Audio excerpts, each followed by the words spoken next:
cara mainin. Jadi menurut aku ini challenging pastinya, dan gimana cara aku untuk jadi lebih dewasa, karena kan aku juga masih 19 tahun menjelang 20 tahun. Dan walaupun aku kenal sama Naura, tapi ini pastinya challenging banget buat kita, karena di sini kita jadi suami istri kan. Di sini aku jadi belajar juga bagaimana jadi suami, bagaimana untuk jadi seorang pengajar, seorang santri, seorang suami yang baik. Dan itu obrolan kenapa aku mau ambil jadi.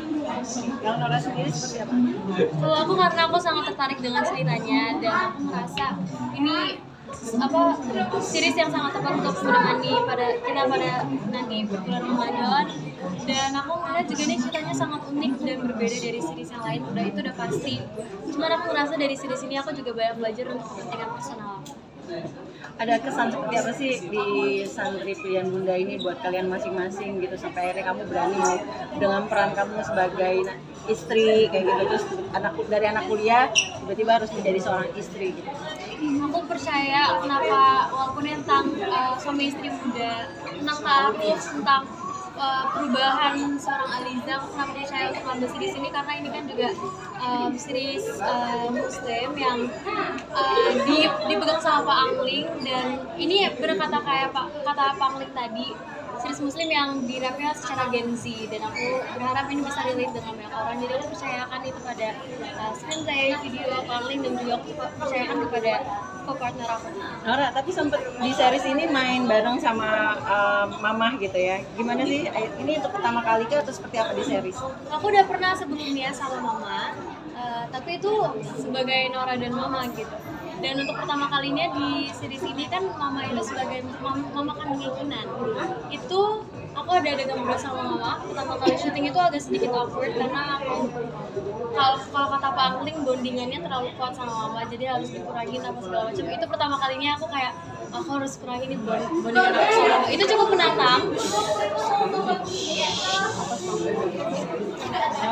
Terus akhirnya itu cukup menantang buat aku, tapi karena Mama juga bekerja seni dan dia paham, jadi kita bisa bekerja sama yang baik. Ada sedikit mungkin kamu belajar nggak sih untuk jadi istri itu seperti apa? Mungkin istilahnya tuh kayak mendalami karakter. Mendalami karakter sebagai istri itu menurut aku mudah, karena ada rasa inginnya di dalam aku. Itu mempermudah semua hal yang aku lakuin untuk mendalami sebagai istri. Aku banyak ngobrol sama Pak Angling, baca dialognya juga, masuk ke dalam karakter Aliza. Ini menurut kamu gimana? Apa tuh Aliza sebagai istri gimana? Aliza sebagai istri pasti buat Kinan ya. Kinan harus sabar mengajari si Aliza ke jalan yang lebih teratur lagi. Gimana cara kasih taunya yang nggak maksa tapi bisa masuk ke pikirannya. Dan itu juga jadi pelajaran buat aku. Jadi mungkin someday kalau aku udah nikah ya, bisa tahu gimana caranya aku ngomong ke istri aku. Aku maksudnya baik-baik. tapi tadi sempat kamu bilang ini kan adalah ta'aruf gitu ya. Apakah ini juga nantinya gitu kalau ini relate sama kamu sendiri? Memang kamu tadi sempat bilang mau dengan ta'aruf. Kenapa dengan proses ta'aruf itu kamu mau? Sebenarnya mungkin karena kan tadi pertanyaannya kalau mau ta'arufin aku bilang mau karena aku percaya sama orang tua aku, dan sama orang tua itu sangat penting, apalagi kan ta'aruf itu kan niatnya untuk ibadah karena agama dan karena Allah. Jadi insya Allah dengan usaha kedua, dengan niat yang baik akan berjalan dengan lancar. Jadi itu sih sebenarnya. Kalau dia sendiri bagaimana? Kalau udah pilihan orang tua pasti itu udah yang terbaik.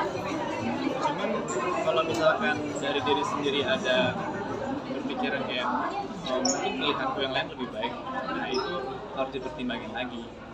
Tapi kalau untuk tadi menyangkut dengan pengen nikah muda juga, Naura gimana tuh Naura? Aku pengen nikah muda karena kan aku itu cuma keinginan sih, aku nggak tahu itu yang aku butuhin atau enggak, tapi aku cuma berdoa semoga aku dipertemukan oleh laki-laki yang seperti papa aku, karena papa aku itu kan menurut aku standar laki-laki paling tinggi ya. Dan aku tuh cuma segampang mikir ya udah kalau misalkan udah nemu yang benar, yang baik, yang insya Allah jodoh kita, buat apa lama pacaran? Bener kayak kata kita, mending pacaran dengan halal dan mengenali selamanya. Sudah itu sih segampang itu, tapi aku belum tahu itu betul. Tapi kemudian Kim sudah berarti bisa dibilang di series ini keinginan kamu secara langsung terwujud di series ini ya? Di series Santri Pilihan Bunda ini berarti? Mungkin pertanyaannya jangan terlalu personal ya kakak. Pertanyaannya tentang seriesnya aja ya. Ya ini masih relate. Ini kan kalian chemistry dapat banget nih di series ini. Udah siap belum sih dijodohin sama netizen nih? Karena dapat banget nih. Kalau dijodohin kan udah banyak ya yang jodohin kita ya. Cuman kalau kita berdua gimana ke depannya ya kita lihat nanti. Itu aja yang terbaik. Kalian berdua sendiri ketika akhirnya di series ditawarkan series ini chemistry-nya gimana sih dapat? Tadi kan sempet dirimu juga sama Tengku Rasya juga baru pertama kali akhirnya klop. Terus dengan Fadi sendiri seperti apa gitu? Sebenarnya dengan Fadi dan Rasya, kalau Fadi lebih mudah karena Fadi itu dari sebelumnya kita udah pernah kenal, udah pernah kerja sama bareng. Dan kalau sama Rasya sebenarnya yang paling challenging itu sama Rasya, karena kita pertama kali ketemu langsung syuting, dan Rasya itu kan juga dia juga punya, waktu itu dia bisa ada project sebelumnya, jadi kita cuma bisa banyak ngobrol tuh saat di lokasi. Dan apalagi sih sama dia kan gimana ya, kayak udah pacaran lama tapi dia toxic, jadi itu yang cukup challenging. Dan untungnya Rasya itu orang yang sangat profesional juga untuk diajak kerja sama dengan baik. Jadi